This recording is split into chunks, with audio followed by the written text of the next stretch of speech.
Crusader. Crusader. Crusader. Crusader. Winner of 2019 Excellence in Manufacturing Caravans and RVs is Crusader Caravans.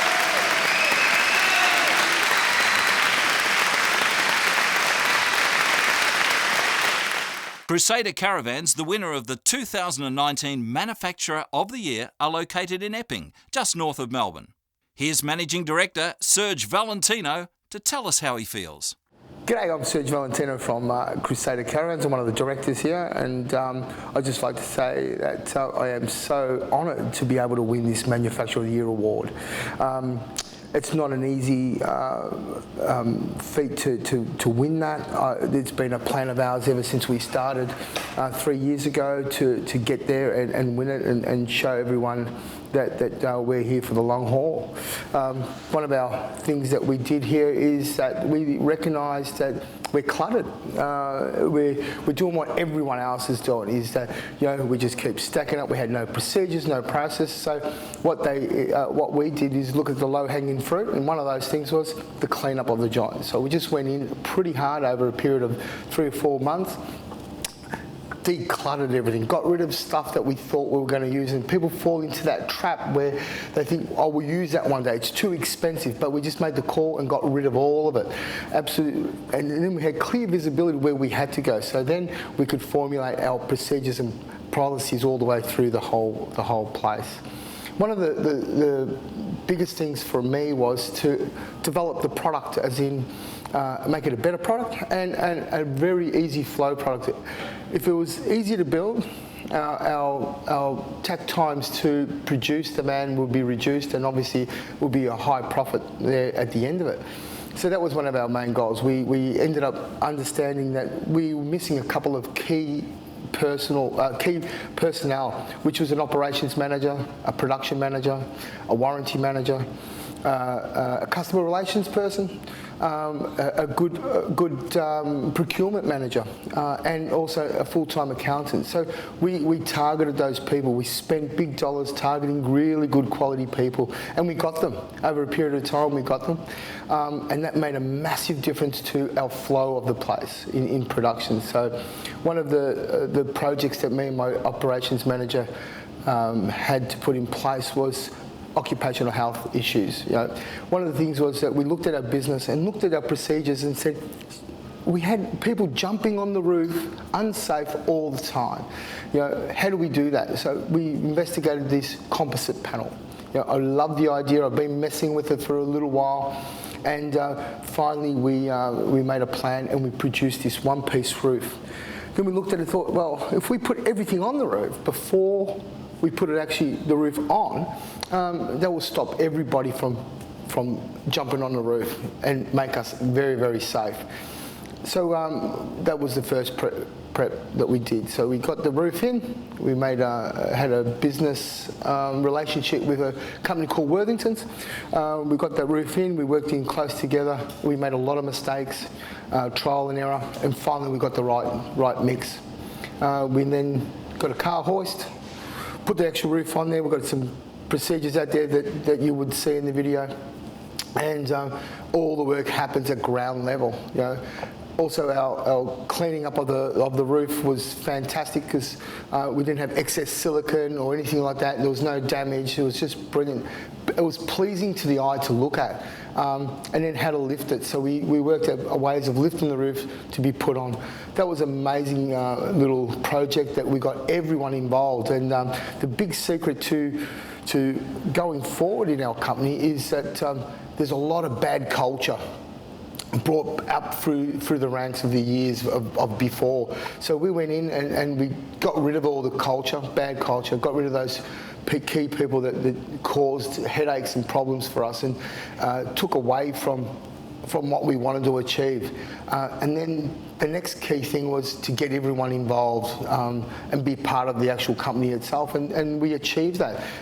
Everyone out there is worthy. He's got a massive, big part in from cleaning the floor all the way to cleaning the vans, to building the vans, to putting the roof on. Every key person is appreciated because they've got self-worth and they've got accountability, and they're part of this whole company.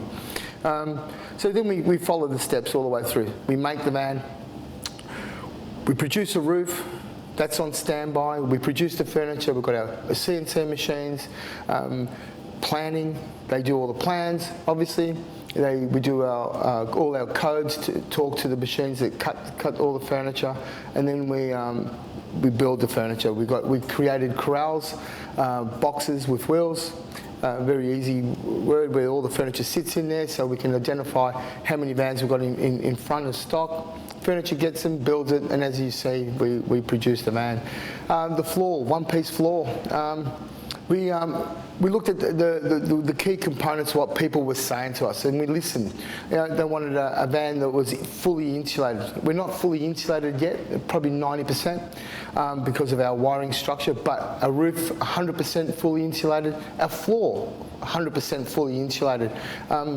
With our floor, customers used to say to me, "Oh, can you do anything about insulating the floor?" And I used to laugh, thinking, "Geez, what more do they want?" Until I went out in my caravan. I went to Albury, and one morning I got out and I had a bed, and I jumped on the floor and my feet froze, and I thought, this is what they're whinging about. So a key thing that I did was I had to get an insulated floor, and that's what we did. So now the floors come in one piece, and they're 40 mil thick. An XPS, which is a foam, very simple words, and it's 100% insulated. We picked that up on the crane. There's no manhandling of anything here, so we're big on that sort of stuff. Our workers always come first. We look after our workers, they look after us. That's a key relationship that we've got. And we just put the floor on. We've got methods of doing that floor, and the way we adhere the floor to the actual chassis, where we do a lot of our testing and understanding what's the weakness and strengths of our procedures. And then we go all the way through building. We build the furniture, build the van, put the roof on, and all the other stages. What key thing that we do here is from the time the floor gets on and the walls get on, there's a handover to the next stage. And it's a visual handover, and there's some paperwork with that. The person who's receiving the next stage, he takes full accountability of that man, that he's received that in the correct manner. So if there's a scratch or there's a damage, he takes full responsibility of that, and then moves on to the next stage. So if it goes from building to electrical, the electricians take full responsibility that whatever they've received, there's no damage, there's nothing missing, and there's accountability all the way through. So we've developed a quality control procedure where there's a big sticker on this chassis, and at every stage there's a sticker that goes on so that anyone can walk past and say, "Oh yeah, we know what stage that's in, and it's been QA'd." A van's not to go forward unless that sticker's on or it's been quality controlled to the next stage. And we've got 2 quality control managers that we've employed that follow those processes and make sure that they're done. There's a handover period where one section hands over the van to the next section, and that person then takes on full responsibility, and that's what we call quality control. Makes them accountable and makes them a part of it, and then that procedure is followed all the way to the end. The quality control manager, he ticks off that the spec sheets identical to what we actually build, so that we don't miss anything at every stage. So it's no use building the van at the end and then checking the van at the end and say, "Oh geez, well, I don't know what we built here," and that's happened in the past. So, and that's how it happens out there all the time, but we do that at every stage. At other companies, that's what happens. He goes, they build a van, and right at the end they check the van and say, "What did we build? It's nothing like the spec sheet."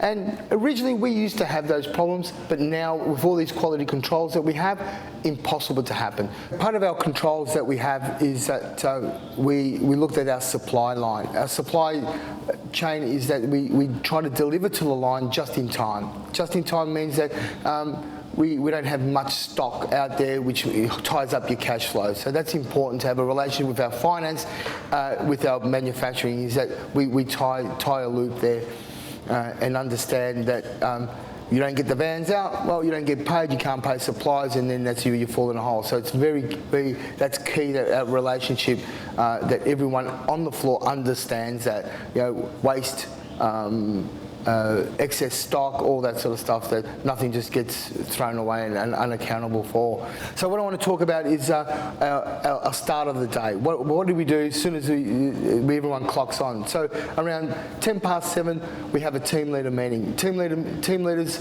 operations, planning, purchasing, warranties all come into this room, and we call it the war room. That's where we discuss all the operations of the day before. We discuss occupational health issues. Has anyone hurt themselves?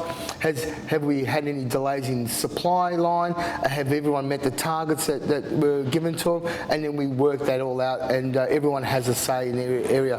If we discuss people away, and then one of the key things that we've done, or one of many key things that we've done, is we developed a matrix skills chart. And what that means is that when we employ someone, we work out what they're good for. They might have 3 different skills. He might know how to wire up, he might know how to do floors, he might know how to do plumbing. And then that's related to obviously his pay and his growth here. So then as soon as someone's away, if someone in furniture's away, we have a look at our skills matrix chart, who's available in furniture, and then we drag someone from another area and we rotate. So that's our defence to people being away. We can't stop that. We've accepted the fact that people do get away. We don't get angry about it, but we just manage that. And that's one of the key things that we love about this place, is that we manage everything here. And then from there, our team leaders go out to the floor. They have their meeting, a toolbox meeting with their actual workers. They fill them in on what we've talked about, and they become part of the whole manufacturing plant, as if they're their own. It brings me to towards the end of this meeting, and I thank you, and I just want to talk a little bit and end it with our journey, a journey that we received this award. And a lot of people get confused. They think you build the best caravan, but it's the best manufacturing skills, as in procedures and policies, and you're making sure that when a customer buys our van, that they're assured that it's the best quality, it's best process built, and that's what I'm proud of, is that we're about practicality. We listen to our customer, and we want to give him the best van that's going to last him a long time with a warranty. We're so proud to win this award. I'm so excited to where this is going to take us. The future is huge, and with our R&D where we want to be, we're talking about weight of vans. We're big on lightweight vans. We're big on processes. We're big on giving a customer exactly what they want. So I am so excited where we're going to end up. Cruising in a Crusader.